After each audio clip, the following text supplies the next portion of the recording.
दोस्तों, आप लोग यूट्यूब, फेसबुक, इंस्टाग्राम जैसे सोशल मीडिया प्लेटफॉर्म में पिछले कुछ दिनों से लगातार तुर्की से जुड़े यह खबर जरूर ही देख रहे होंगे, जिसमें बार बार ये बताने और दिखाने की कोशिश की जा रही है कि तुर्की देश बहुत जल्द एक एग्रीमेंट को तोड़ने जा रहा है। एक ऐसा बड़ा और अहम एग्रीमेंट जो हमारी इस दुनिया में आज से पहले लगभग 100 साल पहले हुआ था। इंटरेस्टिंग बात तो यह है कि तुर्की इस एग्रीमेंट को तोड़ने की पहले कई बार कोशिश कर चुका है, मगर दुनिया के बड़े बड़े ताकतों के सामने तुर्की इस तरह का कुछ भी करने के लिए बेबस था। और अभी 1-2 साल पहले तुर्की ऐसा करने का सोचा तो उसको अपने ही देश के विपक्ष से कड़ा विरोध सहना पड़ा था, बल्कि वहां के विपक्ष के तरफ से वहां का गवर्नमेंट यानी रजब तैयब एर्दोगान को धमकी तक दे गई थी और ऐसा करने की सूरत में अंजाम भुगतने के लिए तैयार रहने को कहा गया था।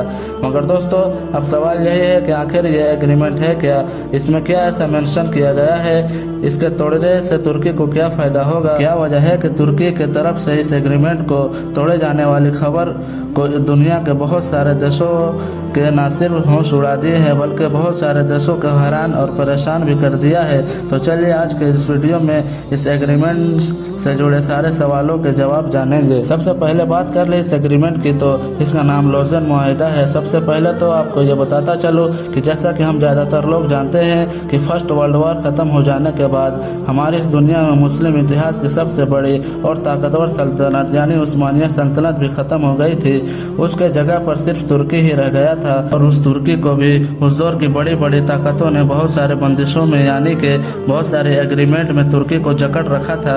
और उसके साथ साथ उस दौर में जो बहुत सारे एग्रीमेंट किए गए थे यानी कि जिन मुआहिदों में बांधा गया था उसी में से एक मुआहिदे का नाम लॉज़न एग्रीमेंट था। यह एग्रीमेंट दरअसल 20 जुलाई 1922 को साइन किया गया था। तुर्की के आसपास का जो इम्पोर्टेंट समुद्री इलाका है उससे जुड़े हुए सारे कानूनों को तय करता है। इस एग्रीमेंट को जानने से पहले हमारे लिए यह जान लेना भी जरूरी है कि तुर्की जिस जगह पर मौजूद है यानी कि जो उसकी जो लोकेशन है वह दुनिया की सबसे कीमती जगहों में से एक जगह मानी जाती है। वजह साफ है कि तुर्की ऐसे लोकेशन पर मौजूद है जो लोकेशन एशिया और यूरोप को आसपास में कनेक्ट करती है, यानी कि तुर्की यूरोप और एशिया के बीच में से एक पुल का काम करता है। इसलिए जब भी दुनिया के ज़्यादातर देश व्यापार करते हैं तो उनको तुर्की का लोकेशन का मोहताज होना पड़ता है। जमीन की तरह ही जो तुर्की का समुद्री इलाका है वह भी दुनिया के व्यापार में बहुत बड़ा किरदार अदा करता है। बिजनेस से रिलेटेड दुनिया के ज़्यादातर जहाज तुर्की के इस्तांबुल शहर के नीचे से होकर गुजरता है। दोस्तों, अब मुद्दे की बात यह है कि जब 1922 में यह एग्रीमेंट साइन किया गया था तो इसमें यह कहा गया था कि यह जो पूरा समुद्री एरिया है यह तो मालिकाना तुर्की का ही होगा, मगर जब जहाज़ निकलेगी बिजनेस के पर्पज़ से रिलेटेड वो पूरी तरह से आज़ाद होगी और उन पर तुर्की किसी भी तरह के कोई रुकावट नहीं लगा पाएगा। साथ ही साथ उनसे कोई वसूली वगैरह यानी कोई टैक्स वगैरह भी नहीं ले सकेगा, यानी कि वह पूरी तरह से आज़ाद होगा। जाहिर है कि दोस्तों, जिस देश के पास इतना इम्पोर्टेंट समुद्री एरिया मौजूद हो वह हर साल करोड़ों डॉलर कमा सकता है, मगर उसके बावजूद भी इस एग्रीमेंट की वजह से पिछले 100 सालों से तुर्की के हाथ कुछ भी नहीं लग रहा था। मगर अब आखिरकार तुर्की इस एग्रीमेंट को तोड़ने के पूरे मूड में नजर आ रहा है, क्योंकि दोस्तों इलेक्शन होने से पहले यह उम्मीद जताई जा रही थी कि अगर इस इलेक्शन में रजब तैयब एर्दोगान की वापसी होती है तो वह कोई दूसरा फैसला ले या ना ले मगर इस एग्रीमेंट को जरूर तोड़ेंगे।